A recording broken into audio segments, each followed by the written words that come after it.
tudo bem com vocês? Semana passada, a gente começou a fazer um paralelo entre dois livros da Clarissa Pinkola-Estés. O nosso famoso Mulheres que Correm com os Lobos e o Libertem a Mulher Forte. E essa semana, eu resolvi trazer mais um livro da autora para nossa conversa, que é o Cirano das Mulheres Sábias. E é interessante falar sobre esse livro essa semana, porque hoje mesmo aconteceu uma situação que me fez refletir muito. Eu comecei a pensar que todos os livros da Clarissa trazem vários contos, várias vivências dela, que inspiram ela a escrever teorias e explanar a prática vivenciada. Então, eu comecei a perceber no meu cotidiano quais eram os contos que se faziam presentes na minha vida.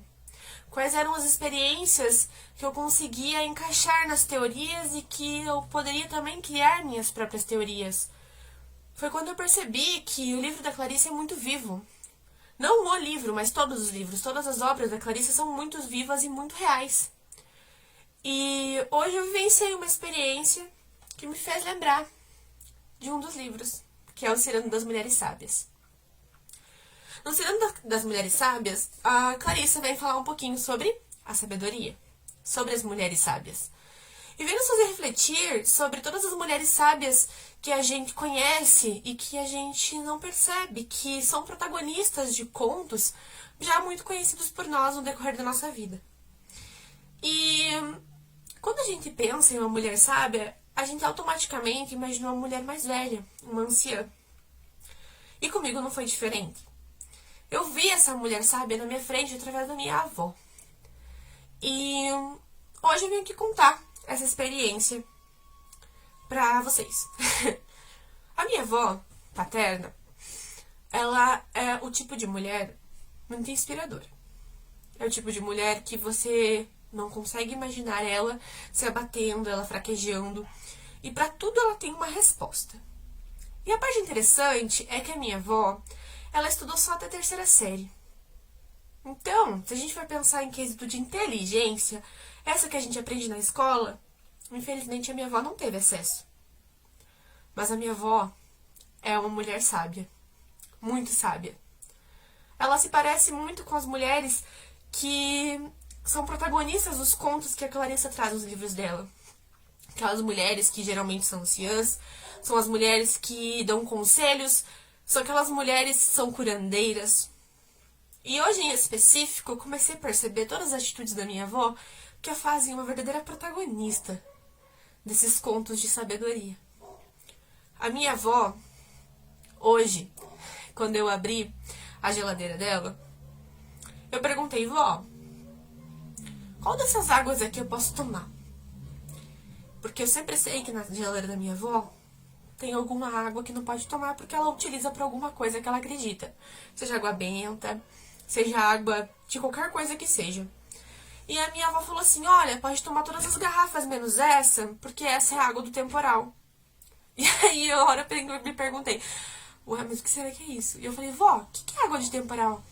Ela, não, é porque quando deu aquele vendaval, aquele ciclone, eu peguei essa água e eu benzi assim tudo, porque ficou tudo escuro. E aí eu peguei essa água e eu benzi minha casa, e daí toda aquela escuridão já passou. E aí ela me falou que isso era água do temporal. Uma explicação super rasa da minha avó. E na hora eu sorri. Sorri porque a fé dela é muito comovente. E sorri por acreditar fielmente que realmente funcionou aquilo. Por causa que ela acreditou. Logo depois, estávamos conversando mais um pouco e minha avó disse que estava com um problema no ouvido. Que ela estava com um zumbido, ela foi no médico e não descobriu o que era.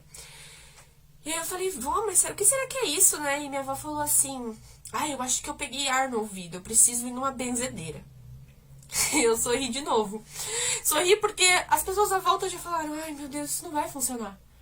E na hora eu lembrei o quanto fui criada através dessas crendices, que nada mais são do que realmente, de fato, são sabedorias ancestrais. E aí eu me liguei que essa é a verdadeira bruxaria, sabe? Eu me liguei disso porque Há um tempo atrás, eu sofria muito com cólicas. Muito, muito mesmo, cólicas menstruais. E a minha avó sempre falava, filha, tem que tomar chá de artemisia. Ela falava assim. E aí eu procurava esse bendito chá de artemisia e não achava em lugar nenhum. E aí a minha avó foi. E aí eu me liguei que eu comecei a estudar as ervas para eu tomar algum chá que realmente melhorasse. E a medicina do útero, ela é composta pelo chá de artemisia. E aí eu falei, vó, não é artemisia? E ela falou, isso mesmo. Só que pela falta de estudo da minha avó, ela falava artemisia. Mas ela sempre soube que a artemisia era uma boa erva para os problemas uterinos. E eu sorri para aquela sabedoria também. E me liguei que a minha avó é uma mulher sábia. E que existem muitas mulheres sábias no nosso meio que a gente deixa passar despercebido, que a gente negligencia essas sabedorias. Há muito tempo atrás, quando eu ainda era criança, as benzedeiras eram muito comuns. Eu lembro que a minha mãe falava dos meus irmãos com o peito aberto, e tinha o meu pai que falava que atacava as bichas da gente. Várias coisas que não têm explicação científica, mas que era tanta crença dessas mulheres senhoras que tinham uma sabedoria ancestral e elas conseguiam dar conta do recado e a gente sarava com aquele benzimento. E eu comecei a parar para pensar que essas também são reflexos dessas mulheres sábias trazidas na literatura da Clarissa. E eu sorri por me dar conta de tudo isso, porque muitas vezes a gente pensa que as mulheres sábias dos contos, elas são apenas literárias. E não, elas são muito reais. Muito reais. Todas as simpatias possíveis que a minha avó acreditou e funcionava e eu nunca soube explicar, eram sabedorias ancestrais. Sabedorias que provavelmente ela adquiriu com muita experiência, ou com outras senhoras, ou com a minha bisavó. E tudo isso eu tenho registrado comigo. Registrado porque é uma sabedoria que eu não quero que deixe morrer. Eu não quero permitir que morra. E a partir disso eu comecei a entender a literatura da Clarissa. Ela não é apenas literatura. Ela é uma prática escrita em livros. Ela é uma vivência escrita em livros. Elas são experiências vivas e que todos nós podemos perceber.